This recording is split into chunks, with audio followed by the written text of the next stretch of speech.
life, it always comes down to something they say. How badly do you want it? And if you want it so much, you will find reasons to do it. But if you don't, you will find a million and one excuse not to do it. That's how life has always been.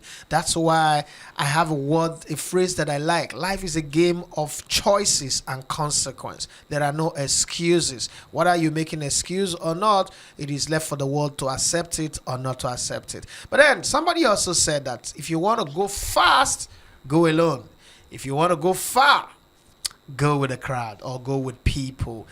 For me, I always like to go with the wise ones, smart ones, intelligent ones. And on the show today, I have two very brilliant, intelligent men.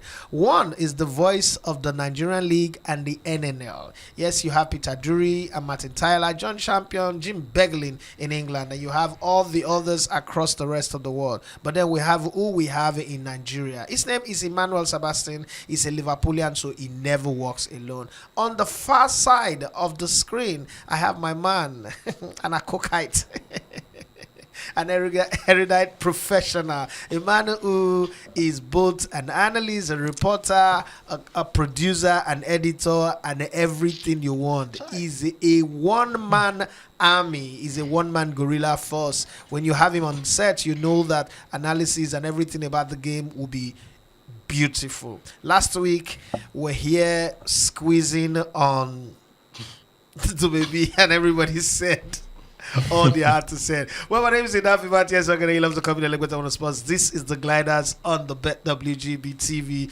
Today we have a lot to glide on, and there is a lot of drama. People said that Arsenal considered the goal off the back of what they normally give, but then when it came to them, they couldn't take it. Is it true? Or there's something different? Well, there are different interpretations to the rules of the game. I've always said that every other profession, we leave the expert to speak. But when it comes to football, everybody is an expert. But then I'm going to start with a man who is not an Arsenal fan, so I hope that he's not going to be biased. I also hope that he's not going to have his own agenda.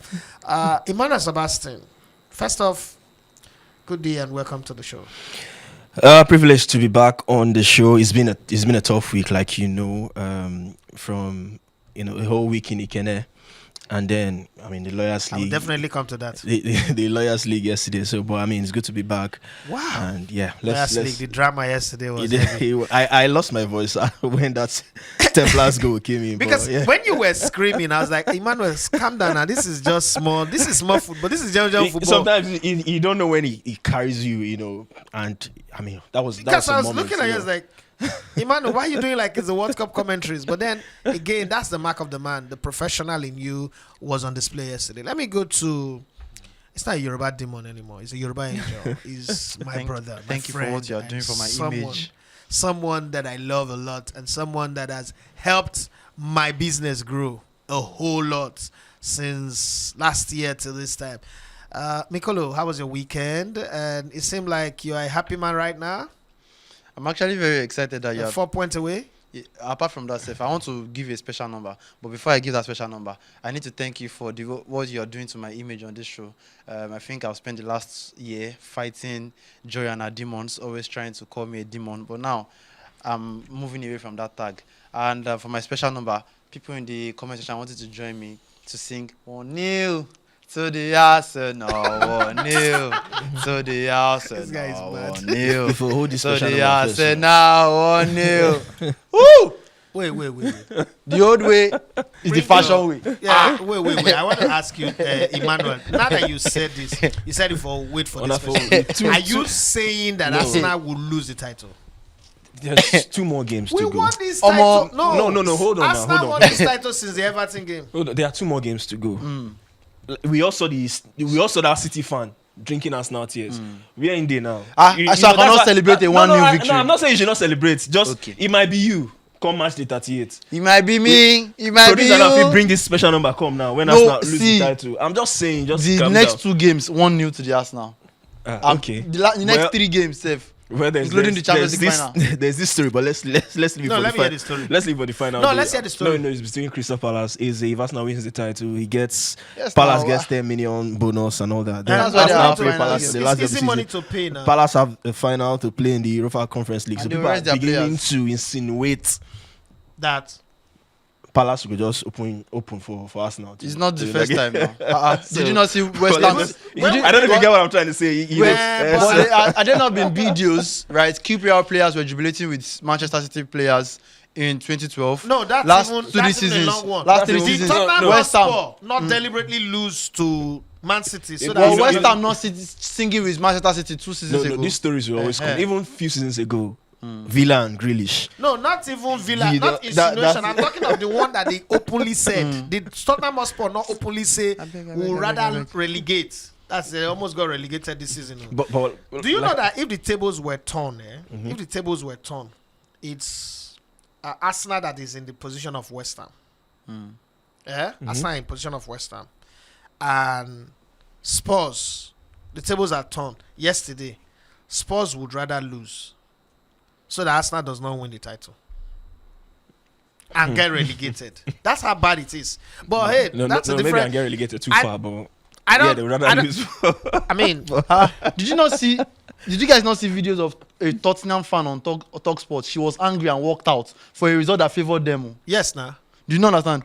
The results, cancelling of West Ham's goal was supposed to favor Tottenham. Yeah. Yet a Tottenham fan is angry that they cancelled that goal. Yeah, And she walked out. she walked out. So that tells you that people are so delusional about this Arsenal hate that they hate on Arsenal more than they even love their club. A result that is supposed to keep your club up, you are angry about it. They are even on live streams, people that are supposed to be excited and jubilating for Arsenal, no, they would rather go to relegation. So you see, you see. No, I won't say. I want Arsenal to win. Like you asked me, if am I saying Arsenal would rather lose this? I want them to win, but I'm just saying. I mean, you're getting to the final stretch. Just We're on the final stretch already. We're not Just getting It's calm in to our down with hands. the So it's celebration. just So, as simple yeah. as that. our It's destiny. in our hands, Arsenal's yeah. destiny is in their hands. and the next two games easy. You're going the to stroll only over thing Burnley you're and- going to and tell Palace me over. about this Arsenal team that I can relate to is that this is going to be the first team after Liverpool in COVID that will win a title that you can't really place them as swashbuckling, as special. Yeah. You can see what the Manchester team did, the Chelsea teams did, the previous Arsenal team did, Man City. You can't even argue against it. Even last season's Liverpool. But this Arsenal team, when you But look at them, is it not very ironic that for all of the kind of football that Arsenal has played over the last 3 years, it is the least impressive Football team, That will go on the to win least the title. impressive season and football that will eventually not cross the line? no, That's where I actually want very to- crazy that's because why I'm we've mirroring- seen beautiful football, we've seen dogged defense, we've seen so many things over the last 3 seasons. Yet it is this season where people feel like Arsenal are not even like up to that par that will not cross over the line. No, that's That's even where I football. was going to. A lot of people like, oh, Arsenal have played ugly football. Mikel Obi, they should do. They are hurting the game. Were you happy when Arsenal played those 2 seasons ago, those exceptional football, magical football, and ended up second and being called butlers? Were you happy? And were you not in places where people were saying, what I hate about Arsenal is after playing all this beautiful football, they They don't cannot get do over the what line. it takes. What it takes was always the word to get over the line. Now, they now listened. They took feedback. They acted as a responsible business and decided, you know what? Maybe we're not doing what it takes to get over the line. And if we need to do what it takes, we might have to sacrifice this beautiful football to go. People said, oh, they didn't have a center forward that lead the line. They went, spent 65 million, got a center forward that lead the line. They said, we don't do what it takes. And what it takes might also mean making some sacrifice, cutting off some side of beautiful play. Now, Arsenal have done that. Talk as an analyst, not as a football fan, Emmanuel. Don't you think that Arteta and the Arsenal team deserve credit for doing what it takes and they're just about getting over the line? I mean, he deserves huge credit. When you come second multiple times, you will do all you can to get over the line. And that's why sometimes this whole talk about DNA, club's DNA stuff, because that's what a lot of Arsenal fans have come out to say now. The team is not playing according to the Arsenal DNA. We know, like you said, swashbuckling football and all that. But after all those years of playing that style of football, you eventually... Those fans don't know Arsenal. You did not go on to win the title. Those fans don't know Arsenal. But, you know, when it if comes you know to... Arsenal original DNA is 1-0 to the Arsenal. There's a song for it. 1-0 to the Arsenal. I mean, the free-flowing football, that's Wenger ball. Left to right. And That's all that. Wenger ball. And looking at the fact that Wenger ball is 22 years. Arsenal is 100 and something years. What was Arsenal playing before Wenger? It's 1-0 to the Arsenal.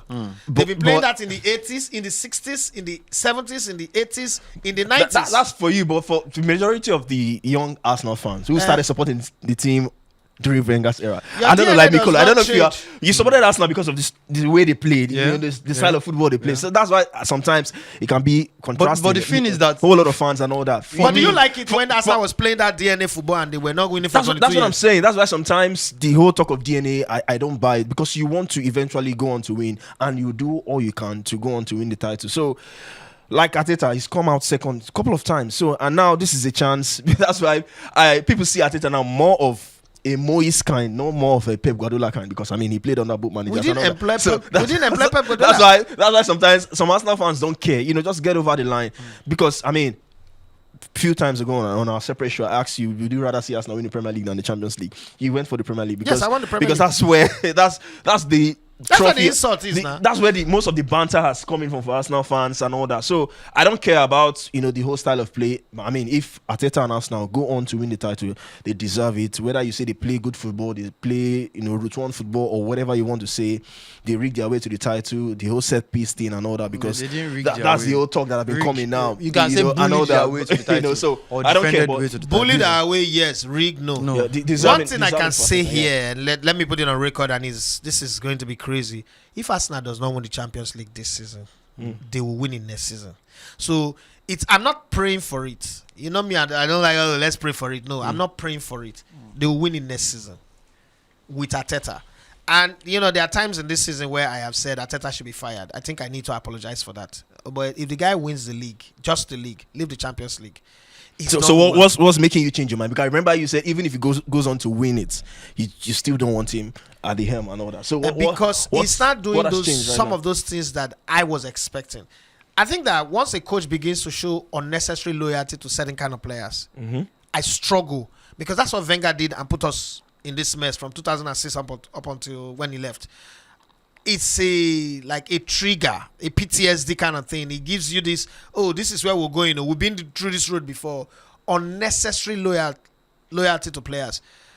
I wouldn't have expected him to bring in a Luis Kelly into the midfield. His loyalty to Zubimendi, his loyalty to players that like Odegaard, like Bukayo Saka. Zubimendi was brought on and taken off consider useless. West Ham yesterday. Yeah, I've always seen that loyalty as the thing that is going to kill us now. But now, I see Bukayo Saka play good, not great. Good in the 45 minutes. And they get 45 minutes and they hook him off immediately.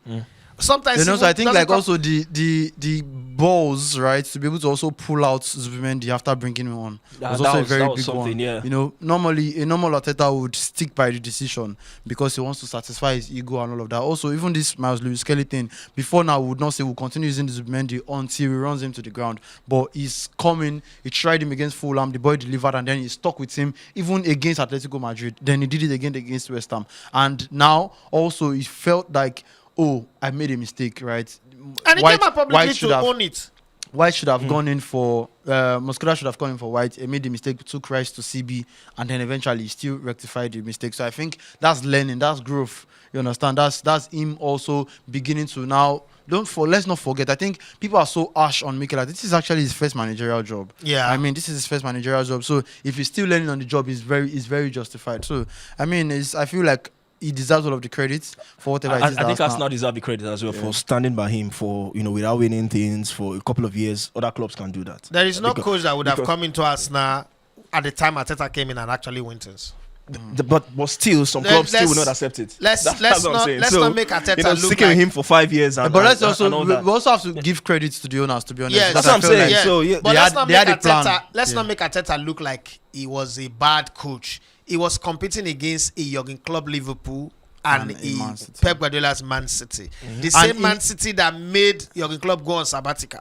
So it's not as easy as people think. It's like saying, oh, Karim Benzema, Lewandowski, or Neymar, or Suarez, why didn't you people win Ballon d'Or? It means you're not good players. No, these guys were competing in the era of And to be honest, Messi in and an alternative world, Mikel Arteta will be winning his 4th Premier League title right now. Yes. To be honest, if It's he wasn't fun competing, if he was probably in the Bundesliga or maybe in the La Liga or some of these leagues where the competition is maybe not so tough, or maybe he wasn't competing against one of the greatest coaches of all time, like 2 of the greatest coaches of all time. To be honest, people that are averaging 99 points, getting 100 points in a season, centurions, do you understand? Centurions and all that. Sadio Mane, Mo Salah, and Firmino. These are people that were batting league for years. So 2 points, 5 points. These are leagues that he has won, that he has lost. So I mean, he could have been having his 3rd one right now. So I've tweeted this thing before, that the difference between whatever you people think about Mikel Arteta now, and I think I tweeted it like last year or 2 years ago, whatever it is you people think about Arteta now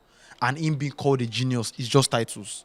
Mikel has done a very great job at Arsenal. So the difference between whatever people know him as now, as that rookie manager or whatever, and you calling him a genius, because imagine if Arteta actually came and this is his 3rd Premier League title, he's going to be in conversations. He's going to be seen as heavy, serious conversation. like truly the genius that he has This guy been. has gone in Champions League, quarterfinals, semi-finals, now finals. Yeah. Do you know how long it took Arsenal to get to their first Champions League finals? From inception to 2006. Yeah.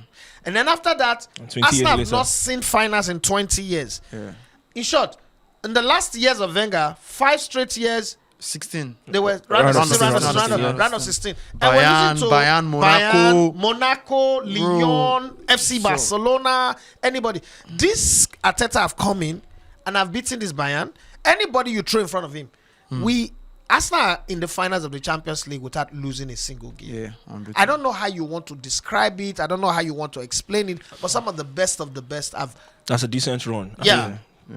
To the finals without losing a game. I mean, see, Arteta has really, the way he has held his own in the last couple of years. I mean, this is a man who, like Mikolo said, is his first real managerial job as a first team, not assistant now and the likes as well. You know, so I was listening to him after the Champions League victory against who did he play? Atletico Madrid. Guillem Balag was interviewing him, and he referenced back to when they were the coffee. You know, it was such a. It was not just about the whole thing, but was a beautiful story. You know, so many lessons to learn from that interview. You know, sometimes you find no reason why you do the things you do, but nights like that. I remember somebody comparing Guillermo Balago with me, and I was like, that guy is a reporter. You know, I mean, where did we even start? Like, some people shout. You know, nights like that, Champions League night against Atletico, is why you do what you do, and you know, so much story to learn from that. And you know, credit to Arteta. You know, sometimes you love success stories. I would love us now to go on to win things. You love success stories when you see people tried. They've been close. You know, just there, and eventually get over the line. It's a delight to see, just to witness. I love stories like that. Thank so you much. that you are even giving us props, because people would normally say that, oh, a moving man will meet his luck, right? Arsenal have been moving for how many 6 years? People still don't want us to meet our luck. Bro, Jurgen Klopp lost how many finals? What kind of devilish attitude is that? A moving man will meet his luck. You wish Arsenal okay, you see the one that is not moving now. You say no, we must put roadblocks. We must take all the luck from him. You know, sometimes you just have to give in for the human angle as well. Let's look at it from this angle. Okay. Sir Alex won 13 Premier League title, and I know that some of the people who watch this video belong to the younger generation, so they cannot interpret what I'm saying properly. But we know that from Dermot Gallagher to Howard Webb and a plethora of referees helped them get there. Yeah. I won't forget the game against Tottenham Hotspur when they scored the goal, crossed the line, the goalkeeper went into the net, bring the ball, and the referee say he don't see anything. That was the reason why VAR was introduced to football. Then, you know, so many dubious scores. Arsenal versus Manchester United, for instance. The unbeaten run. Match day 5. Like, that's the most memorable game in that invisible season. Match day 5. It seems like Manchester United had a conversation with the referee, and the referee told them. And why I'm saying this is that I played football and I've seen where management will come and tell you that this is what we've done with the referee. Go on, anything you like is you can get away with it. Patrick Vieira got a red card for no contact with Van Nistelrooy. A penalty was awarded for no reason, even though he missed it. And then we also saw that game where they butchered Reyes, Van Persie, everybody. It felt like a street game. And the referee would not say anything. But if Arsenal just lean on somebody or breathe on somebody, there's a foul, there's a card. You could tell that from the get-go, they've given this referee a matching order. License, yeah. Make sure Arsenal does not get this 50th win. Make sure it is Manchester United that stop them so that they say, oh, they are the ultimate team. Nobody complained. It's football. You know what they used to say? The word on the street then, I mean, there was no social media, but there was Shoot magazine, there was 442, there was every different magazine will tell you football is for men, it's not for women, not for boys. Yeah. it's not for boys. You're not strong enough. Body contact, small body contact, you're crying like a sissy. Chop better. I can not be food. I cannot be That food. used to be a lingua on the Something not be streets. food though. Yeah, You understand? chop better. Shop solid. Now it's happening. These same people that you used to call soft underbelly. I don't know what that shit means. They used to say Arsenal have soft underbelly. Jude Diagalo's strike partner, what's his name now? At Watford. Troy Deeney. That guy that talk like he has Qatar on his nose. Troy Deeney, Fantastic guy. Troy Deeney. They say Arsenal does not have the cojones. So when you go to Arsenal, you can bully them. Yeah. People saw all those things. Now Arsenal took those feedback and they walk the feedback in reverse. So you know what? Let's even try and bully people too. Let's let's show the cojones now. People are not complaining. We saw Chelsea do it.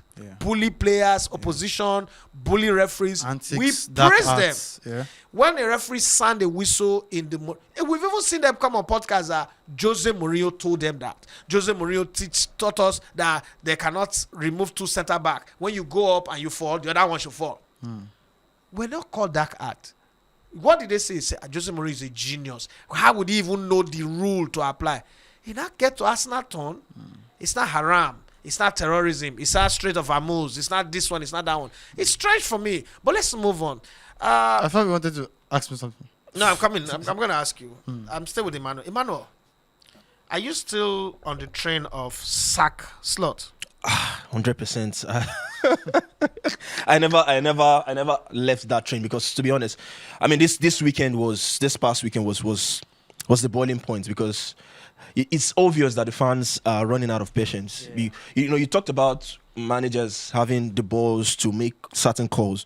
Arteta bringing Zubimendi on, taking him off in that same game, and all that. Now, and the slot, he took Rio Ngomura off. I mean, young kid, young chap, he's been playing game. And the fans, like the boos were so visible. And you have a player, Gakpo, who's not really played well in the last couple of games. And you continue to leave him there to play so many games. You don't take him off. That's more like... see that loyalty I say that I'm saying? nepotism or loyalty. It's uncalled for because Gakpo is not a player. I mean, no, I'm not taking away anything from his abilities and all that. Last season... He also distributed his own quota to the team on the run to the league title. But this season he's been off. And it's not just Gakpo. So many players can be bad at a particular time and you wouldn't put it down to the manager. To be honest, yes, these are guys who just came off a title win. Yes, you lost some couple of players. Yes, they can be, they can deter the team to some extent. Diaz doing well now with Bayern, Darwin Nunez, of course, in Saudi Arabia. But everybody can't just be bad at the same time. Mohamed Salah coming from a fantastic season to the kind of season he's having right now. McAllister, a fantastic last time out, to the kind of season he's having now. Virgil van Dijk has been so porous, so open. He's not the Virgil van Dijk we know. Now. And so everybody can be bad at the same time, and you want to excuse the manager. I hear the owners have come out to say that there have been some circumstances and as well transition, new players, the loss of Diego Jota and all that. So they want to give him one more season due to the fact that you won the league. And I mean, you can't tell me you won the league. You keep bringing that as an excuse. You won the league. Yes, you won the league. Managers have won and they've been sacked. They've been relieved of their duties. I know that's not the Liverpool Football Club thing to do, sacking managers. But I've never been on the Arne Slot train. Even though he goes on, yes, we've more like qualify for the Champions League, yes, because thanks to Chelsea and Villa for faltering. I'm not putting it down to Arne Slot and his team for turning it around. It's been all down to the poor form of Villa in the league, maybe because they are focused in the Europa League. They're in the finals right now. Chelsea has been horrible. Chelsea have been on a bad run until they met Liverpool. They drew. Spurs, the same thing, on a bad run. They gave Tudor his only points before he was sacked. That's how bad Arne Slot and the season has been for Liverpool. So, and the fact that there are managers out there who are better potentially on paper. I mean, relieve him of his duties. So I've never been on the slot in. Let him go. Let me flip done, it on you He's now. done. He's done his bits. And Do you think Arsenal will win the league and the Champions League? No, I think one needs to give in. I think. No, I think, do you not? No, I don't think they will. I don't If think Arsenal they will. PSG, wins, I think PSG. if Arsenal wins the league and the Champions League, should we bob your hair in the show? Samson. What you want? Delilah. That one go hard to. No, that one Delilah. The audience are here. This my hair Audience, still it get is a long your way call. to go. I beg. I won't cut them on now. It I is beg, your I call, beg. audience. Samson and No, Delilah. no. What should we do if Arsenal win the double? Do you think Arsenal will win the double? And if Arsenal win the double of the league and the Champions League, Emmanuel, you must give us something. Don't give us your kidney, don't give us your liver, but you must give us something. If Arsenal win the league and the Champions League, Yeah, say it. no, I want to cut my hair, but maybe I'll come to the show with just a singlet. Yeah, You do the show with just yeah, singlet. with the singlet. I don't know if that's allowed, but What's I that don't thing know. agency do? That thing that they do like Clack this. it. If Arsenal win the league and the Producer, give us Champions the white. League, Give us the white shot The now. league- What's the worry the producer said? don't misquote. If the league and the I think they are not going to win the Nicolo, Champions clock League. it. The league and the Champions League. Clip that. I'll be on the show with my singlet. Yeah. With your Clip singlet. that. Yeah, my No singlet. trouser. No, of course no. I'll be a trouser. You No. just see my singlet. Your singlet and bossa shot. Let's leave it on my singlet. No, your singlet I'll and come to bossa the show shot. with Because a we've singlet. seen Gary Lineker do singlet and bossa shot. Not- We've seen I'm not Chas Gary- and I'm Azodo not Gary do Lineker, singlet I beg. and bossa A shot. singlet and a short. That's because, I What mean, about you can ice only bath? see. You can What only about see ice bath? That's On- like the ice bath is fine. I don't know if we can do that here, but I can do an ice bath here. Okay, we'll That's do ice. You do singlet and bossa shot, yeah, and the ice bath. That's it. Please comment, people. Remember this. If it Arsenal happen. win the league and the Champions League, yes. Nicolo, let me drive That's to it. your. Clip- Let me drive to your clip side. it. Last night we saw what the definition of the word united we stand, divided we fall. The practical reality of it. A United FC Barcelona team against a disjointed, dysfunctional, discombobulated Child. Real Madrid team. A team that was giving theatrics or Hollywood type of press release throughout the week, or let's say Donald Trump type of press release about the war in Iran. You know, they fought each other. No, they did not fight each other. They punched. No, he fell. He hit No, his he head. hit his head on the No, table. nothing happened. Then we saw a video of the player on a wheelchair. I don't know if it was being wheeled to the ambulance. You saw it. You No, didn't I see can't. Yeah, I saw something like and that. then one of the officials was shouting at Shouting. somebody that was videoing. That was videoing. I've not seen anything so sick in my life. But what do you make of that game? And what are the lessons learned? Because I have never really taken this United we stand divided we fall so serious until last night. I think a lot is going on with Madrid, and I also think that they have a lot of sports players, and it has always been so. Just that they've always performed on the pitch, right? Does this Madrid- not exempt? Does this not now explain the theory that Madrid problem is not Mbappe, as 30 million or 200 million people are signing for him to be sold? Does it not show that I Mbappe think you is can- not even the sum No, total I of the think you problem? can maybe trace it to results, right? Because you can feel the tension has been boiling up from the beginning of the season. And for a team that also had a very great season last season, they were united last season. I know what And the they didn't win vibes- anything. I know They what the didn't win anything. vibes. So Yeah. when you say very great season, so That was a I- great They won. team. They won I was the wondering. Champions League 2 seasons ago. Last Right, season they didn't win Last anything. season they didn't win anything, but that was last season was Mbappe's first season. Yes.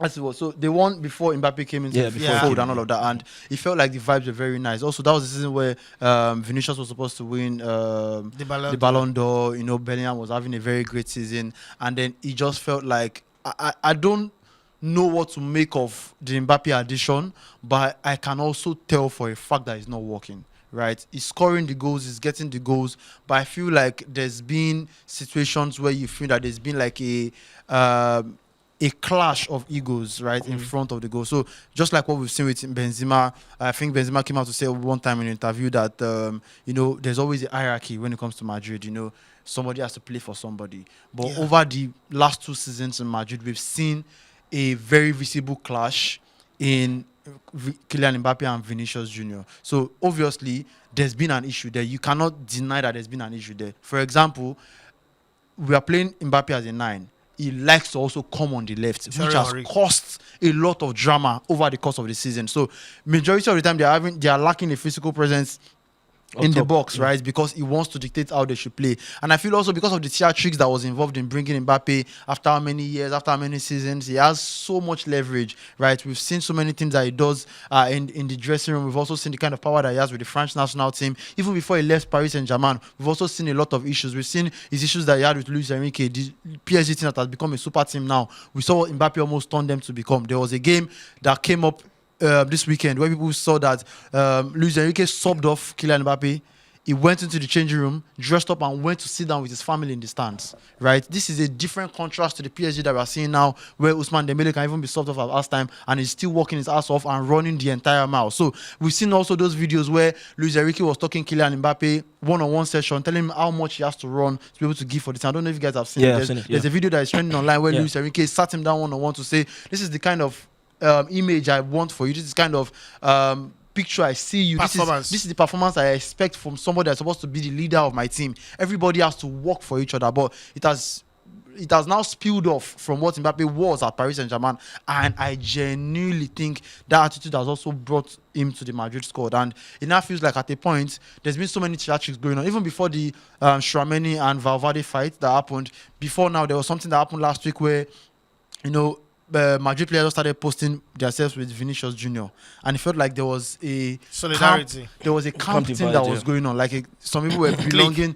some people were belonging to the Mbappe side, some people were belonging to the Vinicius side. And I felt like you have to pick a side, which is what. So I feel like it has been coming. Also, Xabi Alonso, right? Xabi Alonso did not lose his job because of what was happening on field. It was because of things that were happening off field. There were some, things that he was dropping one player, he was not dropping another player. So I feel like Perez has given so much power to the players at the club that makes it feel like they can start a revolt at any time possible. We've seen so many videos that has come out of them. I think there was one I also saw of Rudiger slapping an assistant manager and one of the assistant coaches. I mean, it was like a playful thing, but it was also like a slap, and it just felt so disrespectful when you saw it. So I feel like the players are too spoiled. There's lots of division that's currently going on. They need a manager that can also handle them properly. They need a manager that has also won things that they can respect. We saw with Carlo Ancelotti, he didn't even need to say much, right? He didn't need to say much, even though there were senior figures in the squad that time that can also call people to order. Now they've lost those senior figures. The likes of Ramos are not there. The likes of Modric are not there. Cruz has also left. Now the senior members of the squad are maybe Rudiger, maybe Valverde, and all of these other guys. So they need a manager. I think Arbeloa has, pardon my mad, has always sucked the idea all through the season. That's what he has always done. Every time he's coming to these things to say, "Oh, a Madrid dressing room is this, a Madrid dressing room is that." He's not enforcing himself right on the players. For every time he's always appearing as a weakling. Even in his press conferences, he's always trying to give them the power. Because he knows that they can either make or break him. Right? He's timid. Yeah, so he's very timid. He comes to the press conferences and he's always giving them props. He's not able to hold his own as a manager of a club like Real Madrid. So I think we saw it coming. They need a manager that is able to enforce himself. They also need to, maybe too much power is given to the players at Real Madrid, and something needs to be done with them. Sad that they are leaving this season trophyless again, but it's just I didn't see it getting to the point where they are now fighting. I mean, I didn't see that. When you talk about this whole Real Madrid thing, it leads me to to Liverpool as well. I just had to use this reference over the weekend. I saw a video of Sadio Mane. He was interviewed by Rio Ferdinand, and Rio asked him if he had a fallout with Jurgen Klopp before. He said yes. There's several fallouts, but you wouldn't know. That's why sometimes you need not just a manager who knows how to coach a football team. You need a man manager in the team as well. Yeah. Because do you know how they solved that conflict? Sadio Mane come out to say that the next day, he was really angry at Klopp for taking him off in a particular game. Said the next day, Jurgen Klopp called him, and the first thing Klopp said was, "Hi Sadio, can we be friends again?" That's the first thing. Can we be friends again? Come to the house. Let's have a word. And he immediately, he felt that relationship with him and all that. So there's been people see the trio of Salah, Mane, Firmino. They are scoring on the pitch, playing blistering football and people think that there's not been any score. There've been a lot of them. We've seen the one on the pitch of late. We've seen the one on the pitch, you know, against Burnley. I remember that game where Salah refused to pass and Mane was subbed and he stormed off and, you know, he told him off. Happened. He told him off, told Klopp off. Mina was coming me. You know, a lot of things happened and take nothing away from. That's why Mane likes to beat Egypt. You know, take nothing away from Firmino as well. It's like me, we never forgive you. You know, Firmino in his books come out to say how he tries to, he's the calm one, more like the link between how he tries to settle both of them. Like he alluded to the fact that they clashed several times, but it's just like the middleman. He was selfless. Sometimes how he sacrificed himself. He scored the least goals among the trio, but come on, you could see the selfless act. So sometimes you need a coach or a manager who knows how to, who's a proper man manager who knows how to manage talents as well. So sometimes that's why I feel Real Madrid, I mean, they've got a lot of players with ego in that squad. It takes a whole lot. I don't know if Jose Mourinho is the man, but they need somebody who can talk that players down and I want to put it this way. He's spoken from a journalistic analytic part of view. You've also spoken like a fan and an analyst. But let me try and take it from a player's perspective. There is this thing they say in football that game is about moments. The game of football is about moments. When the moment arrives and it doesn't work, it seems like you overdo it. Let me show you a very typical example. Eric Cantona, Manchester United. A lot of people will not remember this. FA Cup finals, Manchester United versus Liverpool. A corner kick comes, and Eric Cantona, the ball seems to be going behind him, and he kicked the ball. His collar standing, and he was celebrating with that suave, swag. Right? It was beautiful. 9 out of 10, you make that move, and the ball will not go, and they will say you're very, very arrogant. You're foolish. Thierry Henry versus Manchester United. Barthez was in goal. Henry was back in the goal. The ball came, he scooped the ball up and wipe it. Instinctive play, right? Because there are 3 ways to score. You score instinctively, you score. But let's leave that, so I don't lose my train of thought. Now, if Thierry Henry does that in another game and the ball fly over, everybody will say, who do you think you are? What gives you the audacity to try that? Sure. Now that he went through, was fine. First game of the season, David Beckham, middle of the field, hit the ball. Wimbledon, Manchester United versus Wimbledon, and the ball landed in the net. And that's the start of the class of 92. And everybody was over the top. Reason why I'm saying this is they've not given Mbappe the kind of team that Raul had. They've not given Mbappe the kind of team that Cristiano Ronaldo and Benzema had. They've not given him the team that the Galacticos, Zidane, Ronaldo, and the rest had. So expecting him to turn scorer, leader, coordinator, it's a bit odd. The reason why I'm saying this, we're all Nigerians here.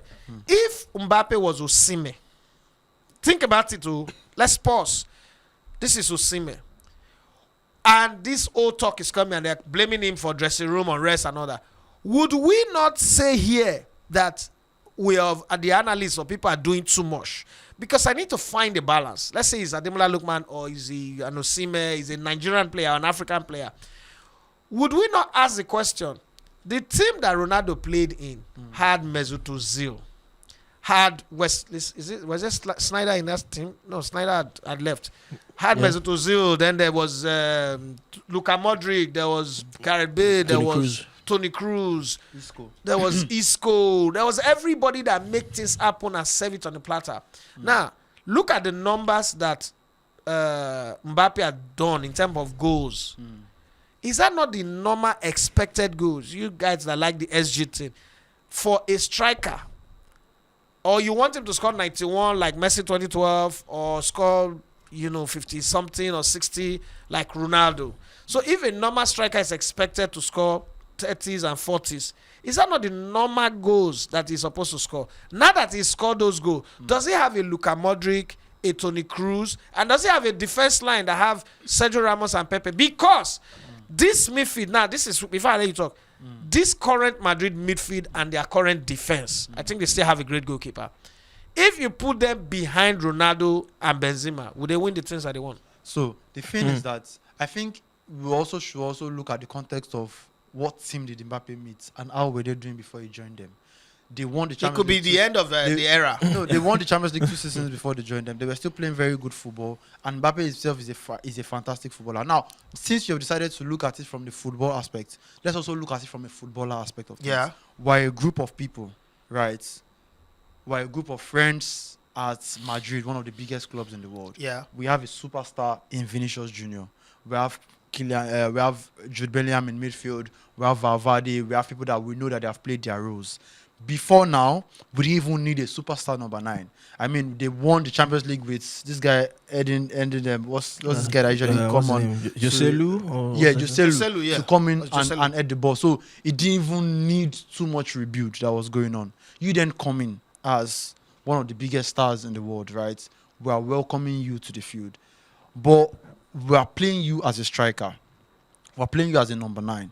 You want to get the goals, yes. But in what way are you supposed to fill in a space for us without infringing on the superstarness of the other players? And I think that's where the issue is coming from.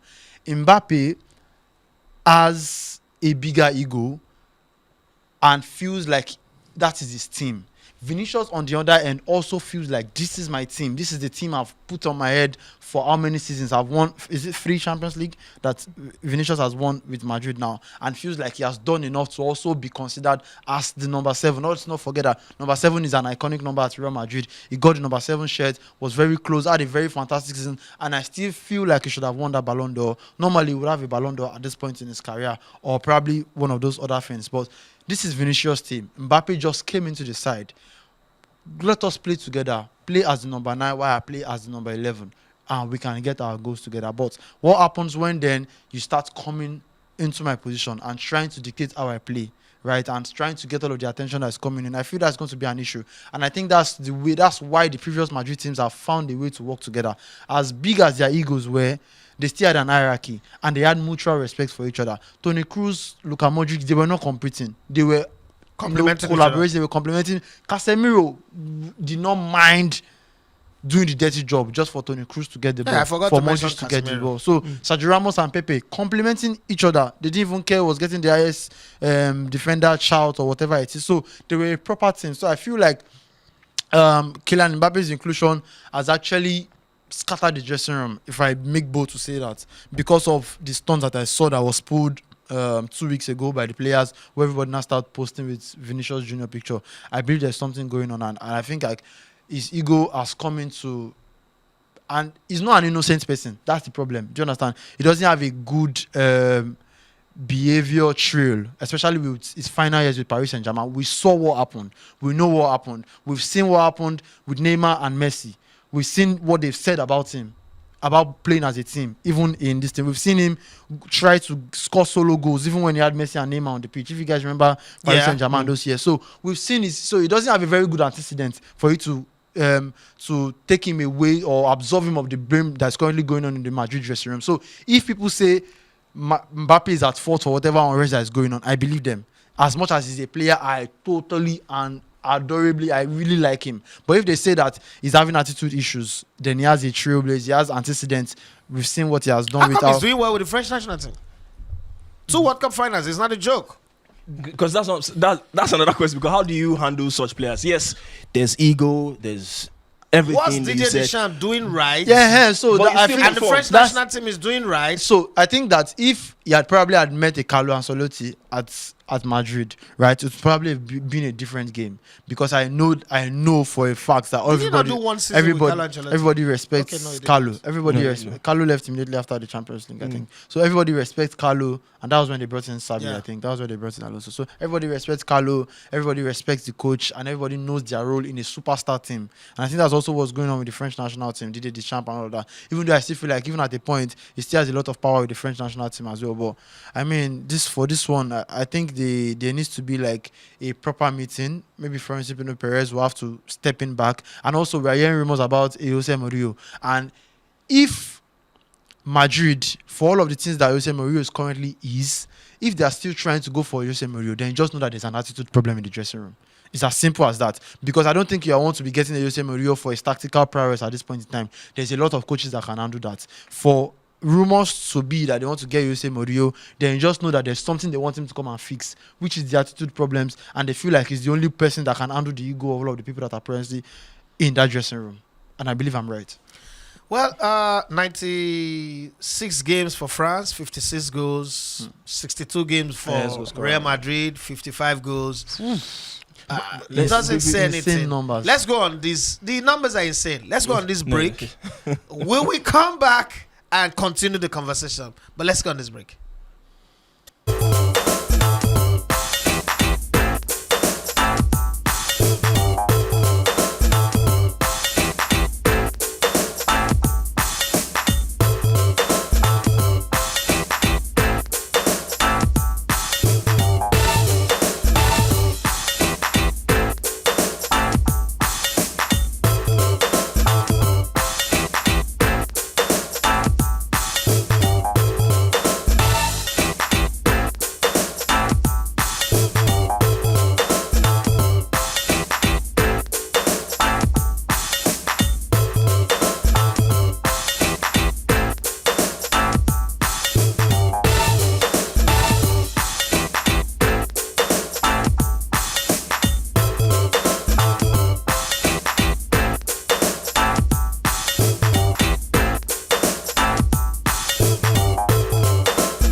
Welcome back. And if you saw that, then it means you should get your account.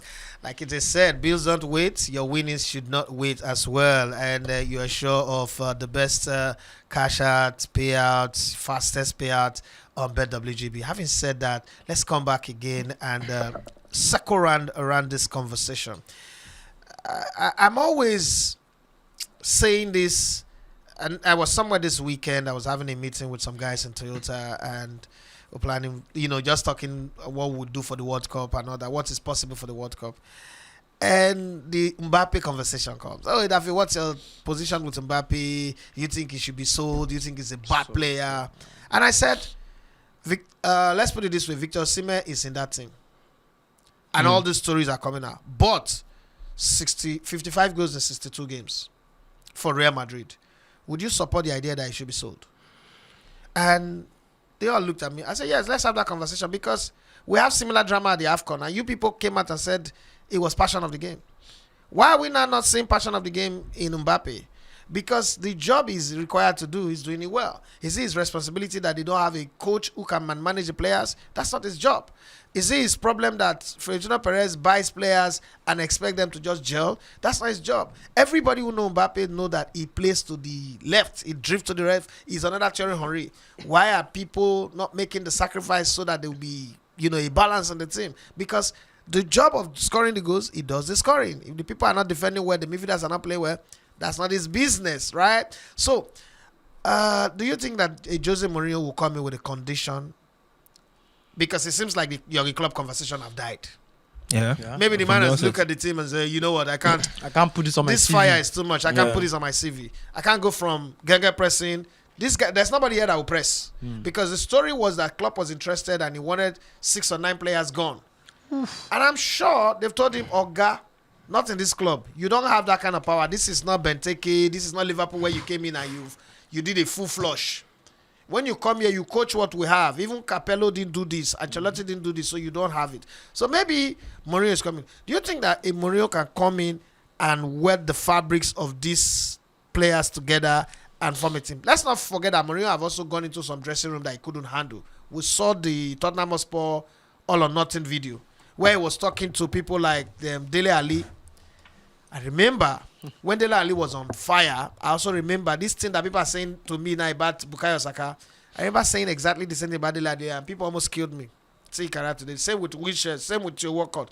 But that's a topic for another day. Do you see Jose Mourinho coming into this dressing room and fixing what you've now observed as what is wrong with the team? I think he has the personality. He has the character to do it, if that is truly what is currently going on. You know how big these players are. Yeah. Mourinho is also big. I mean, Mourinho is one player that, and I feel also because of, the football space, there's a certain level of respect that players have for two types of people: managers that have played the game and were successful at it. Yeah. Two, managers that have managed big players and made them successful. Players would always respect such names. And it's not even just in professional football, even in grassroots level. I've seen academy players speak to senior players that are now coaches because they know that they played the game to a successful level, to a considerable high level. So when they tell you things, you want to listen because you feel like this person knows what they're saying. Yeah. Also, if there's a coach that has coached great players, those are the also kind of coaches that you want to listen to, not people like Abelua. Abelua wasn't... That's how everybody listened to Churchill. Listen, for instance. Abelua is not, as a player, he wasn't very, very influential. He wasn't a vocal type. He wasn't a vocal type. He wasn't very influential as a player. As a player, even as a coach, he's not done great. He's not evil. No. He's not that kind of. This is just. It's not the reality. So you must be no. a wild guy. This is reality, right? This is reality. You need to be. Zabi was a great player. Xabi Alonso was a great player. Xabi Alonso was a great coach. He was a great coach as well. He was a great coach with Bayer Leverkusen. He went unbeaten, but he was sacrificed for the greater egos that were in the Madrid dressing room. It's just as simple as that because he couldn't manage them. So I feel like for Jose Mourinho himself is a figure. Jose Mourinho is not coming to Madrid to cater to Vinicius and Mbappe. If Jose Mourinho comes to Madrid, Vinicius and Mbappe are to cater to Jose Mourinho as a brand. Jose Mourinho, wherever he goes to, Jose Mourinho is the news himself. Do you understand? Jose Mourinho comes as a personality himself. You would think he's the player that is getting things done. So if he's coming there, you also know that there's going to be a problem because he's not scared of dropping anybody. For a person that has won the Champions League with teams like Porto, right? Someone that has come to Madrid, he's coached there before. He's coached great names like Cristiano Ronaldo, that has been an idol for players like Zlatan, Snyder. He has coached players that are role models for people like Vinicius and Mbappe. So if I speak to you, you listen. Because Cristiano Ronaldo respects Jose Mourinho. Ike Casillas respects Cristiano. Thierry Henry respects him. Thierry Henry respects him. He's one coach he would have loved to coach him. Sergio Ramos respects him. So if he speaks, you should listen. So it's just as simple as that. And I think that's also what Didier Deschamps is enjoying coaching Mbappe with France. Because I've been here. I've won this jersey. I've won with this jersey. The World Cup. I won the World Cup with this jersey. So I know the federation. The federation would not back you against me. Because I've been here long enough. Sorry about that. So basically, just as simple as that. I feel like Jose Mourinho is that one person that can come in and say, sit up, I want to speak. It's not Abelua where players have more power. So I feel like just like what I said before, for Jose Mourinho to be in the conversation, then we already know what's going on. It's just as simple as that. Just to add to that, Jose Mourinho might have lost his spark, tactically and all that. I don't think he has lost his tactical spark. I don't think he's at that level anymore. It's not for the fact that he's at Benfica right now. Yeah. So, but to be honest, even the players, once they hear the name Jose Mourinho is coming, they would sit up. If Jose Mourinho cannot or will not settle that dressing room, I don't think any manager can. I will say this outrightly. Also, because if a manager like Jose doesn't settle that dressing room, no manager can do that. Jose Mourinho will also not be like Abelua that comes to the dressing room and is taking the blame for whatever is happening. If he needs to call you out, he calls you out. Yes, he would. So that's the kind of scapegoat. He's going to, no matter who Mbappe thinks he is, people will listen to Jose Mourinho if he speaks on him. It's as simple as that. So I feel like even if Jose Mourinho joins, the management, the lawyers, the agents of Vinicius and Mbappe will call them together and say, this person is not somebody you want to mess with. This is somebody that can sacrifice your career to the press. And Jose Mourinho has a cult following. I don't think Mbappe doesn't have fans as much as Jose Mourinho has. People would die for Jose Mourinho. People would die. So no matter what you want to believe, no matter who you are as a player, you've won the World Cup for France. Yes. If Jose Mourinho comes in and he speaks to the press, he's going to have more people to believe him? The football might not improve immediately. I don't think there's anything more to do. That this Madrid, they've got good players, decent players. It might not be the Galacticos kind of. I just think they just need something to change in the attitude, in the team, the bonding together, and you would see this Madrid play beautiful football. To be honest, Jose Mourinho is the man.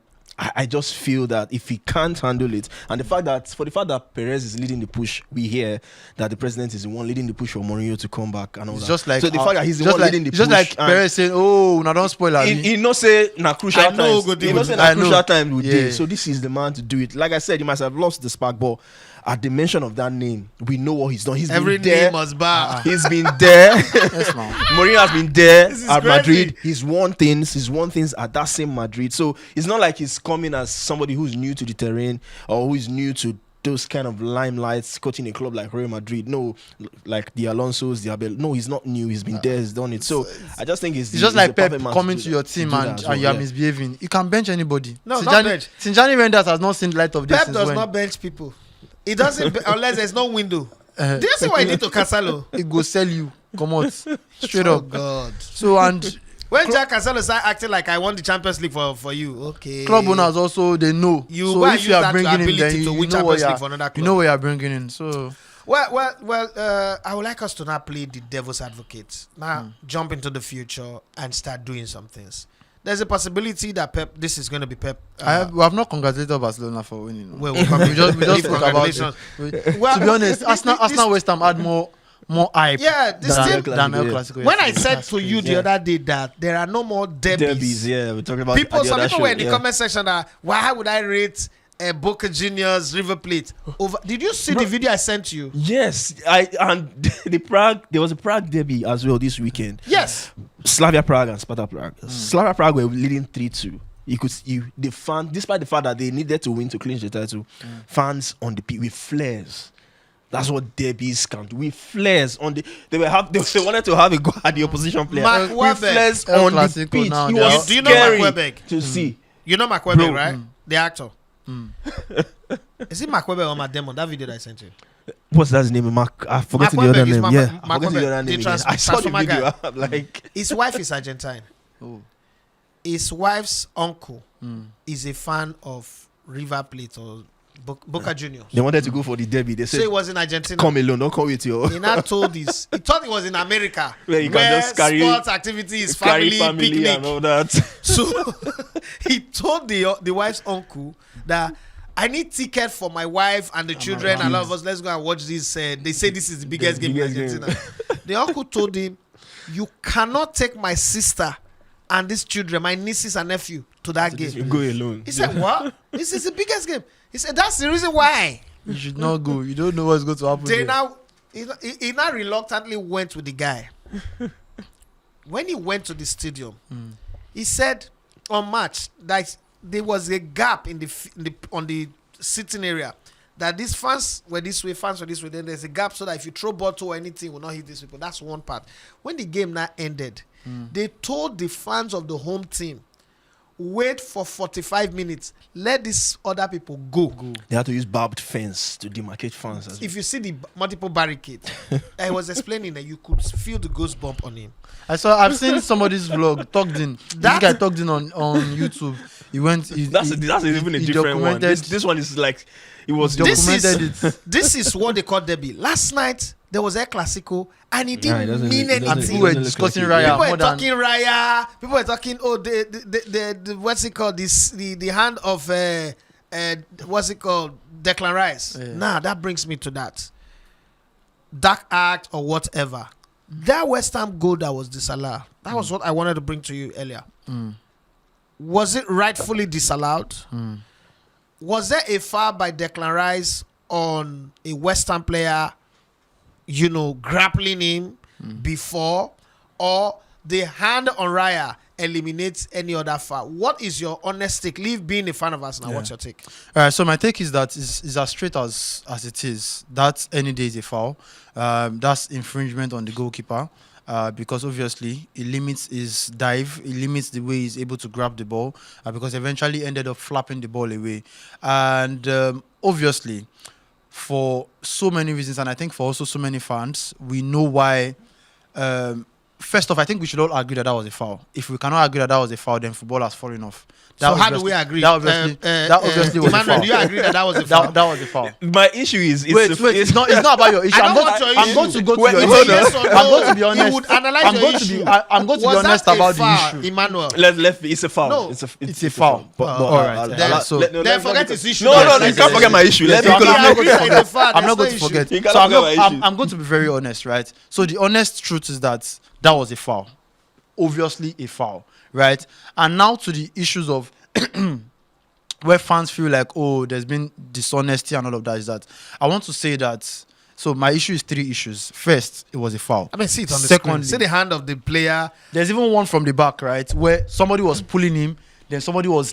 This is literally just holding the hands of a goalkeeper. This is something as easy as you are grabbing the leg of a person from player kicking the ball, from kicking the from ball, kicking yeah. the ball, because this is his hands. He's a goalkeeper, so you've obviously infringed on his right to grab the ball. And Raya is a very good claimer of the ball from crosses. This is easily a claim for Raya, and that goal will not have counted. So obviously, yes, this was a foul. Now to the issue of the fans complain about what it is. I feel like it's also very dishonest that people equate this to what Arsenal have been doing. For people that watch basketball, right, there's something allowed that is called screening. Yeah. Right, screening is where somebody blocks a marker from coming close to the person that has the ball to shoot. And if we're going to be honest, that's basically what Arsenal have done all season. It is just screening. Screening in the fact that you crowd the goalkeeper, you limit his reach, not pulling him back or not grabbing his hands. So yes, but if people feel like they have every right to be annoyed about that, but I don't feel like they are the same issues. But to my third issue is that there were a lot of things going on in that penalty box yesterday, and any could have led to a penalty, because there was Declan Rice grabbing somebody. That Declan Rice. Declan Rice was grabbing somebody. I think That there was was also sumo Lewis wrestling. Kelly. There was somebody that was also pulling somebody down. There was Trossard in the mix of things, and any of that could have led to a penalty. But I feel like why Raya's own takes more precedence is yes, this is the one from behind. See, somebody's pulling his back, number 25. That's Todibo, and then there's Fabio. And somebody's also doing this grabbing that Todibo. Do you understand? And then there's another That's player. Trossard. That's Declan Rice in there. So that's Trossard grabbing Tolibo. There's Declan Rice grabbing Mavropanos that is going for the header.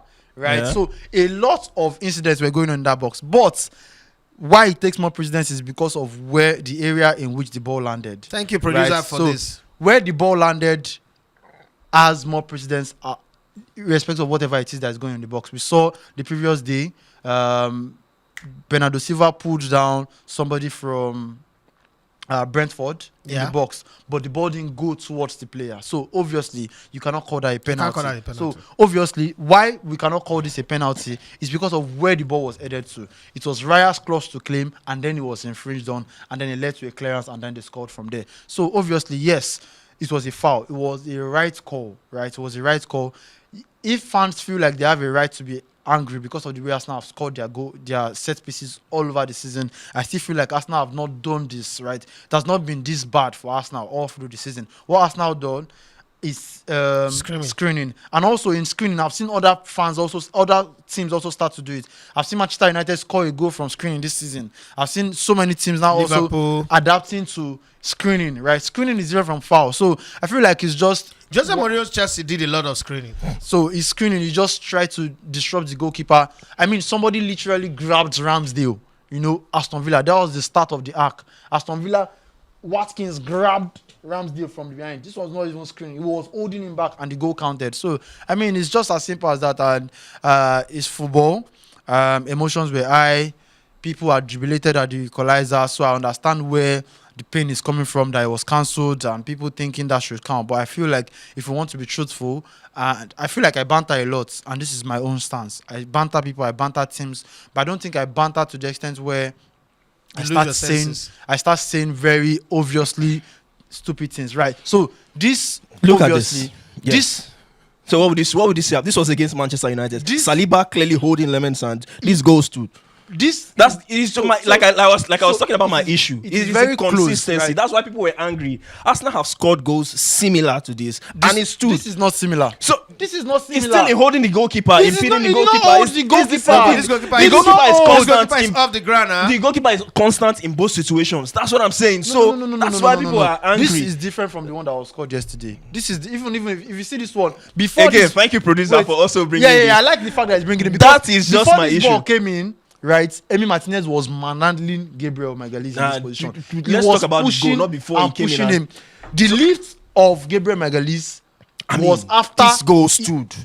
because the And- the ball hit his head. He wasn't infringing on Emi Martinez. Look at the arm. Look at the arm of Did the Arsenal he player. hold his hand? That's what I'm saying. Goalkeeper sometimes. But where was that hand they- supposed to they be? Get, Is- no, can you that's jump that's with what I'm your saying. hands by your That's what side? I'm saying. Sometimes go. But this I mean, is this this one. similar. This the Come hand on. is on the neck. It's not As- similar. to be No, honest, how this is is it similar? Tyneko. This is Energizer No. Tyneko. And he was holding This his is hand. That's not Oshodi. what- And he was This is holding his hand. Oshodi Tynek. This And is he was Tynek holding his hand. taking My, his wallet. my another issue I had with that goal was that the fact that we heard that it took the referee several minutes to make a decision and he needed 17 different angles to be able to make a decision. Yes, of he that needs goal. to be It sure. It wasn't clear and obvious. How is he not So clear and allow the obvious? goal. It's not clear. and But obvious. you just It agreed that it was a wasn't- foul. Emmanuel. No, that's what Emmanuel. I'm just. Is it a Emmanuel. foul I'm telling you or what my not? issue is. Emmanuel. To me, if you ask me, it's a foul. You do Hold not on, need hold on. 17 angles to agree that it's a foul. So Yeah. you are saying that Which after means you agreeing that that it's is a foul. No, You it wanted shall him not to have be given called. you a goal. I'm talking about what I What will think you now gain if and the Arsenal does not win the decision title? of the referee. No, Wait, you. I want to- let what him- will you let gain? him answer. Let him answer I'm first. trying to what I feel and the referee's road to making a decision yesterday are two different things. Looking at it is a foul because we are seeing the game from outside. What is the But use of there was a VAR? reason, that's what I'm saying. At least the referee has his own decision. Sometimes Yeah. you overturn the VAR's decision. Yeah, yeah. The referee's decision will Yeah, stand. yeah. The fact that it wasn't clear and obvious. It is clear and obvious. If it was clear and He obvious, just the needed- referee would have If it disallowed was the goal not clear and immediately. obvious, you That's what I'm wouldn't saying. have said it's a Immediately foul. where on The the referee pitch. didn't see the situation Yes. and he didn't cancel the goal immediately. Yes, That's what I'm saying. yes. The goal was given. It Yes. was VAR that called an overturn. Yes. And VAR are there for clear and Do you obvious know how many error. But Arsenal it goals wasn't that clear the and obvious. referee So gave? just allow. Do you know how many No, Arsenal? that's my- wait, Emmanuel, you're not wait. making a VAR never mistake. clear and Wait, Do you know how wait. many Arsenal goals that Arsenal scored that later they went to go and check it and It cancel? happens. It So happens to no, everybody. no, That's no, what I'm saying. bros, This- please wait. this wait, is- Calafiori. Wait, my wait, own- wait. my issue is Calafiori's just got that a goal that we all celebrated. Wait. these things Wait. happen. We've been at My- the end my- of substitutions. my- Sometimes it favors Wait, us, sometimes it doesn't. Emmanuel. So why is Emmanuel, this one not different? Emmanuel, wait, Emmanuel. Okay, It I'm was a listening. crowded penalty area. Mhm. They scored, and according to what the referee see, he didn't see that Raya was impeded. He saw the goal. He got the notification on his watch that the ball had gone in, and he gave the goal. Which is the right thing to do. Now, the reason why there was an introduction of VAR is because This is where our producer For wants to this fall kind- like he's an expert. Yes. Witchcraft. for obvious and clear fouls, which is the job of the VAR. The VAR is supposed to call him to come and review incidents they feel might have played a part in the goal, right? So if the referee did not have a decision on the pitch, why do you think he should not have gone to VAR to get more help? It Right? wasn't, So it if wasn't you clear said and obvious no, to it was not overturn. clear and obvious to him, but it was a foul. But it was and a give it foul as a to goal. you. But it was a That's foul. what I'm saying. We see How the can game. something be a Sometimes- fast? It is something that you saw No, wait, from home. wait. It's, no, Emmanuel, wait, Emmanuel. wait. See, Nicolo, wait. Emmanuel, every day that of the thing that week- you saw from home is what VAR asked the referee to come and see. That thing you said you saw from home is There's a what lot the of referee things did not see it that are immediately. clear and obvious that the referee doesn't That he see needed now. to now go back and say, why do you think we go to court? Do you think we don't have common sense? But having said that, let's move on because we will stay here for long. Let's go on this break. When we come back, these two people will select from history and present, past, present, and maybe future, and tell us what they think. And you out there will join us in also the conversation. And everything that we said before now, please share your thoughts in the comment section. Tell us what you think. Was it clear and obvious foul? Should the referee have gone to VAR? VAR overturned it. Why do we have VAR? Is We will not Arsenal go back. winning? Is Arsenal winning a poison Charlie's league or well, whatever you call it? Let's go on this break.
your bees don't wait, so your winnings shouldn't wait as well. But then it's not just betting on football. There is a whole lot of virtuals on the BETWGB platform. Just go on the website and put it there. It's running on the screen. You see, and you'll be able to, log in and then play, whether it's dog race and the balls, lucky ball and everything that is available there. But let's come back to some things that I want to put in pocket. Let's first start with the NNL. Emmanuel Sebastian, you were the voice of the NNL, and somehow this NNL season that have ended, I saw some things that the MPFL can learn from. Strange, but let's also agree that in some family, the younger child can be more successful, more put together than the senior. There are some seniors that are full at 40. It's not a big deal. There are some things that the MPFL can learn from. The production, the media. Let's start with the presentation of trophy. We would see a winner this next weekend of the MPFL. Trophy will be awarded. You will see club officials, politicians, mumu people running into the picture and blocking everybody. But we saw when Sporting Lagos won it, and I didn't want to bring in Mikolo into it to start with, so that he doesn't say, "Oh, he's the official." Well, why would you not praise him? Emmanuel, you were on commentary, so you have front row seat. You saw this thing. You've also been in stadium when Remo won the league, and some people in camera position were angry for the type of people that were walking in, holding the trophy like Donald Trump and the Club World Cup. Give me your take of the general overview and your experience. Well, it was a wonderful experience, really wonderful. What a climax to the NNL season, a new season for some reasons, because only the top teams from each conference is now gets promoted to the MPFL, and it was just 4 conferences, and it's not your regular Super 8 now. So once you get your top 4, those 4 compete for us to get the eventual winner. So it was a season with change, new style, new format, where we have also 10 teams also relegating to the NLO, 3 from some particular conference and 2 from the other 2 conferences. So 3-3, 2-2, that's 10. So a whole lot. Then top tier sports management came in, invested some money for a couple of years into the league. Then the broadcast, which I was part of, came in. Like I said, it's personally, it's second tier, but you want to give it your best, irrespective of whether it's second tier or third tier, top tier or whatever.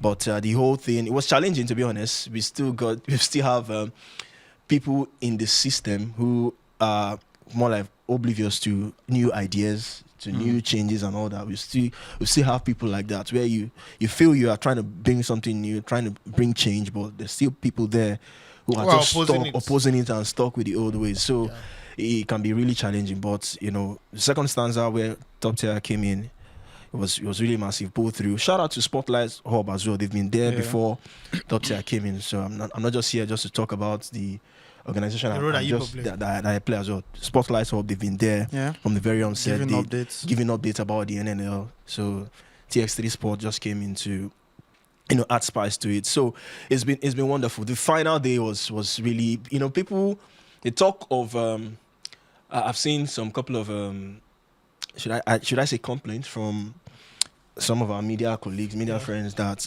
they didn't headline the publicity and all that. Portable was there, Remote, the content creator guy was there, and some other influencers they brought to push the Super 4 and all that. But the media guys, the core media guys, were not carried along.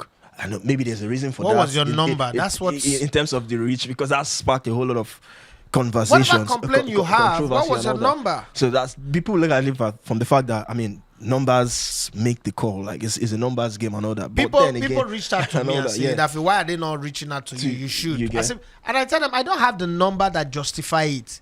You can't come and meet. I have 24,000 YouTube followers. I have how many people follow me on Twitter and on TikTok, on Instagram, and then you say I should come and they should pay me. Because if you ask me now, I will ask you for $5,000. Would the $5,000 be justified? No.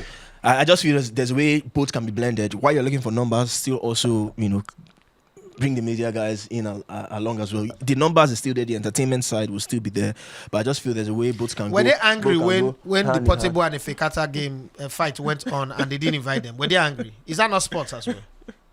If you're not angry, well, that's another angle to look at I it as don't well. want anybody to pity us, because it is pity that is leading to where they call you to give you 50,000 naira. Whether we expect me to drive my car from Lagos to Ikenne, for instance, or to fly from here to Abuja, and then I will not have to wait after the game. I'm waiting for maybe Kola Daniels or somebody to come and give me, or go and write my name somewhere, like I'm looking for a job. It is pity. You know why? Because the what's the MC you said? Remotes, yeah. MC Remote got his money before he got to the stadium. Portable got his money. Because I remember when he did a video and said, they don't pay me. Yeah. They got his money before he came. Can we, who's the biggest sports content creator in Nigeria today? Can we boldly say we have that kind of numbers that will make us receive 5, 10, 20 million upfront before we arrive? The answer is no. I was called by a company to get them, what's it called? Bernabeu. $550,000. This same Bernabeu, I've secured him for 150,000 before, 200 before, 300,000 before, for different organizations. 550. Maybe the next time now the bill will go up to 600,000. It's the Bernabeu is a Nigerian like me and you, Port Harcourt boy like me and you, Nigerian like me and you, right on the street, grew up, built his brand. But his brand has elevated. There is nothing you can do. You can't complain. There are still musicians that get paid 2 million to come and perform, and they will sing their esophagus out. Yeah, yeah. They will cut their music cord in their throat. And that's exactly what Portable did. And it's the fact that he was invited, he yielded results because the stadium was filled. Yeah. So Ogun State came people out, love Ogun State people really they love him. it showed It that they means love the him so organizers much, have yeah. sense. So they know a product the that stadium would was sell filled to there. the brim, yeah. So if they do not consider you, maybe your audience are in Lagos, maybe your audience are diaspora, and they need somebody that can drag. For me, I complimented them. Every tweet I made, I'm not sucking that, they didn't invite me, they didn't call me. No. They did what is right. This is what we've been asking for. They did what is right. For once, let's not use the selfish interest that because I not shop money from this now. I know the feeling of when they don't have money, we're the ones that's reporting the league. We're the ones that using our own money to go. Right, now that they have money to share. My brother, business does not do sentiment. Exactly. A capitalist is not running on sentiment. I mean, You think I don't like to produce in Nigerian league? Of course, you've always wanted to. We've done it. It got to a point where they need somebody that will produce it with their own money that they don't have to pay. I do not have that kind of capital. I could not source people that would buy into it. And then I step aside. Start Time came in. Simple. And Start Time chose the people that they think can work with them and collaborate well. T33 have equipment that I don't have. I'm not going to now come and be sucking. No. It's above my pay grade. It's above my level. People should accept that for Nigeria to be good. The interest of Nigeria should be bigger than your personal interest. I know, yes, you have to feed your family. You have to take care of yourself. But let Nigeria interest, for once, override your personal interest. That's what I think. Yeah, I mean, it was a wonderful end to the season. Shout out to BetPower, one of the sponsors. They delivered in all of their financial promises. And, the players lived up with it, with the football. I mean, it was fantastic to watch. And the feedbacks from those who followed the coverage. I mean, sometimes when you do a live coverage of a football game in a fine structure, fine stadium, it adds to the coverage, the beauty of the coverage, and that was what the newly refurbished Remo Stars Stadium gave out in terms of that broadcast. It was beautiful in the eyes. I mean, the commentaries was lively, the production, from the build up to that playoff Super 4 final. I mean, I was in my element. I don't think I've really done commentary so well than I've done in the last couple of weeks for this Super 4 When I tell you that environment will elevate your quality. To be honest, it bettered a new content idea. I mean, you've seen some couple of the videos I do now. I post on social media, so it bettered a new content ideas and all that. So Mikolo don't gossip you tired. Thank God you don't prove us wrong. It was wonderful to see, and shout out to Sporting Lagos. They gave a wonderful football, played really well. And this trophy presentation was because this was one of the best in the history of Nigeria. Exactly, one of the best apps. I don't want to say history of Nigeria because I've not been following the league way back. So I'll just say recent years because I was in Jos when Rangers won the title. It was chaotic. It was rubbish. Not bit chaotic. Like I saw the whole disorganization. Remo won it too. The Remo won too. I saw the whole thing. But I mean, this was well organized. Shout out to Mike as well, who was the MC on the day, the stadium announcer on the day. I was on commentaries and I saw the way he tried to organize things and because he's one of the key. He was one of the key persons, pushing the league, pushing our football as well. So I will give him his credits because Sporting Lagos also have sensible people. I will come to Nicolo with that as well. anyway. But it was fantastic. The football, Nicolo, fantastic and everything. let me come to you. Because Sporting Lagos is a corporate brand. Yeah. Whether we like it or not, what the owner of a business is how his visions, his ideology is how the business shapes. Yeah. Was there a behind the scene conversation after you guys won your first 2 games to say, you know what, when we win it, the presentation, these are the people that will be center stage, or these are the people that should come out, these are the people that shouldn't come out? Was there anything like that? Yeah, obviously. I feel like there was always No, like don't a plan. feel you should know. No. There's always a plan. Okay. There was a plan to make sure that we make the best of it. Obviously, we also arranged a fans trip, right? We provided at least 4 coaster buses, more than 100 I saw there was a people. section where 4 Sporting coaster Lagos buses, cars, at least 5 cars were also like coming into that, and then it was just basically free, just register. It was just a celebration of what a historic season it has been. Also did our graphics, made sure we add content, because we're always very intentional about content, about media and about the packaging. Also our board members, Fola was around, Ekene was also around, Shola couldn't make it, wasn't in the country, but yes, just know that it was just a crowning day for everybody. We also had the NNL champion shirt for Coach Jeff. We didn't do for the players because obviously we are done for promoted, and we felt like that was much more important and had more priority than just the NNL champions. But it was just very beautiful. And also, when I also got there, because of the fact that in our camp on the island, we have pictures that are frameable from historic seasons. The Gotia Cup win, the Gold Cup, our first lineup in the NNL.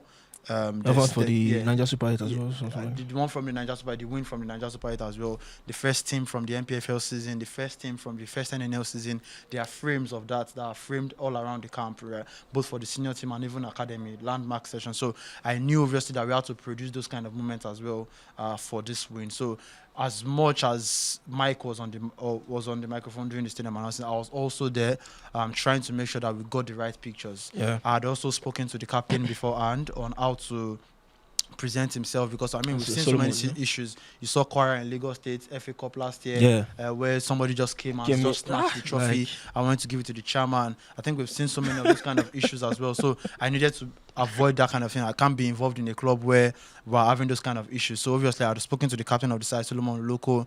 I told him that, when you're getting your medals, everybody gets their medals, they line up behind. When the dignitaries are there, don't be forced to raise the trophy. Just take pictures and we're going to do the rest from wherever we are. So obviously I'd also spoken to Mike, and we were just also making sure we got the right pictures. When everybody took the picture, I mean our chairman was also trying to bring the chairman of Lagos FA, and I just kind of tell him off to say, no, it's our moment. just hold on for now. We're still going to bring in the officials and all of that. So everybody, dignitaries are taking their pictures.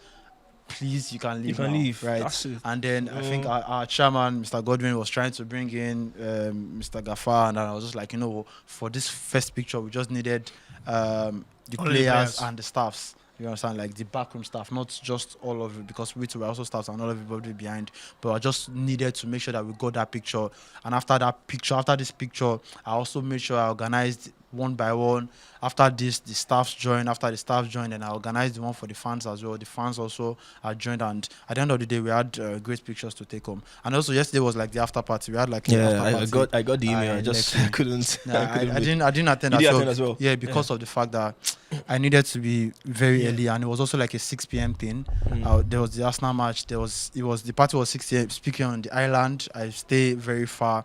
My girlfriend was also around. We're going to work on Monday morning, and I think Sporting Lagos should just focus on just do more on the football side, on the football project. When it comes to the party, the whole fanfare, you guys have 100%. So I think this season, this last NNL season really reinforced my belief about the football. Sporting Lagos played some of the best football. Do you guys not agree with 10 me wins? when 10 I wins, said 5 last five time out? 5 away wins. The football was brilliant. Do you guys not agree with me when I said last time out that they were more focused on the Owambe project than the football project. Because we see football project now. When we talk, if I think of Sporting Lagos, the first thing I think is the football structure, the organization, the team. I know their players now, the coaches and all that. That's something. Kudos to you guys. I mean, because when they get it wrong, well, I'm here to criticize. Target now, stay in the top flights. Kudos to you guys for next season. I just really want you guys not to get relegated. Survive. Because I love what I'm saying. Target. I love what I'm saying. I hope it continues. Yeah, but I think at the end of the day, we can never take away the community part of Sporting Lagos. It's one of the reasons why the club was created. Every club does community. No, but the community I'm not talking Nigeria. I'm not talking Nigeria. Leave Nigeria. I'm talking every international club does community a lot. But it is not priority. The football project, that's what makes you a club. Nobody comes to your community work. Your football project. But let's move on. As we wrap up, let me ask you, Mikolo, what's the greatest dribbler ever in football? From your own perspective, when you started watching. Greatest dribbler ever. Greatest dribbler ever. I have a very wild shout, and I mean, yeah, there's probably some names, iconic names, maybe the likes of Eden Hazard, the likes of maybe Leo Messi, Neymar. But I have a very wild shout, and that's because that's the first name that came to my mind. What am I guessing? That is not mainstream, right? And it's Atem Benafa. Atem Benafa, I think he played for Castle. Played for QPR. Played a couple of seasons in the Premier League, and I think that's the name that comes to my head. That's the name that comes into my head first. Atem Benafa, I loved the way dribble. It was centrally as well. It wasn't running and dribbling you. It was I'll dribble you properly all through the center. It was a look central at me. midfield. I did this to you. Yeah. It's me that wants to dribble you. So let me come to you, Emmanuel. Let me think about other names. No, think about. I like that name. Emmanuel is the all-time greatest dribbler. Several names comes to mind. I'm going to several names to your pocket. pocket. There are a lot of good dribblers out there. I mean, wait. You know, there's some guys that are under the radar as well. Like he mentioned, there's a Tarapt guy, Adel Tarapt as well.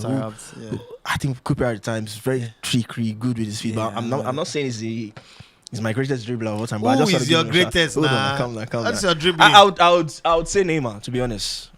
If you leave it to me, I would say Neymar. Gigi Okocha is there when it comes to dribbling, but I would say Neymar because I mean Neymar is a joy. It's a joy to watch.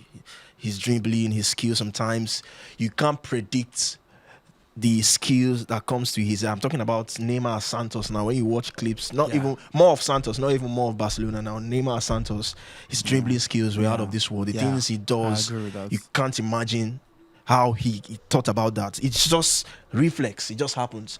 So if you ask me to streamline it to one, I would say Neymar. There are several shout out there. JJ is in the mix as well, dribbling. But Neymar is my top for me. I do not have to join this one, thank God. But if I have to chip one in, I mean it's between Messi and Ronaldinho, but I will stay with Ronaldinho. What's dribbling? I don't think Messi is a great dribbler. To be honest, are you serious? No, like. Are you I'm serious? not saying no. When you mean Messi is not a great dribbler? No, it means no. I'm not saying it means what dribbling means. Before to you. they put Akara in commentary. I don't know if you. I don't know how to explain what I would say. What do you think the commentator was seeing when he now brought Akara and Pap and Ogi into commentary? Let's Wait. If Messi is not a great dribbler, how did Akara come into? Where's that club? Is it Athletic Bilbao? Yeah, Bilbao. That's why Akara came into football. Was it Bilbao? It's Athletic Bilbao now. Yeah, right, dribble. It's Athletic Bilbao. Was it Bilbao or Getafe? Villarreal. It's Athletic. One of the Athletic clubs. It's Bilbao now. That's where Okay. Akara went from Mama Ya Lati to football. And you say it's not a great dribbler. Well, let's leave her. Anyways, let's. Frimpong, what's that guy that was laid in green pasture? Boateng. You think he will listen to this thing you are saying? Well, let's leave that one. I'm not saying anything. It's Ronaldinho for me. And early days Cristiano Ronaldo. Yeah. Sporting and the first 3 years. It's Ronaldo. I'm an Arsenal fan. I saw what he did to terrorized Ashley me. Yeah. Jesus Yeah, Christ. Ronaldo. But I would stay with Ronaldinho because that guy was magical. Well, having said all of that, Thank you very much, everyone, for being on the show. You can tell us who your greatest dribblers are, and you can tell us what your feedback from the NNL. Next week, we will talk about MPFL. The MPFL will end, we'll talk about it. And I also want to say massive shout out to Sporting Lagos. Congratulations on their promotion.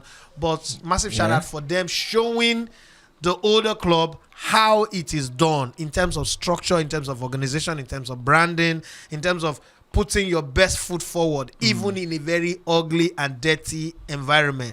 They look like Daniel in Babylon or Shadrach, Meshach, and Abednego in the kingdom of Nebuchadnezzar, whatever it is. I just want to say thank you to them because I like what I've seen them do. I like how they've carried themselves, how they put themselves forward.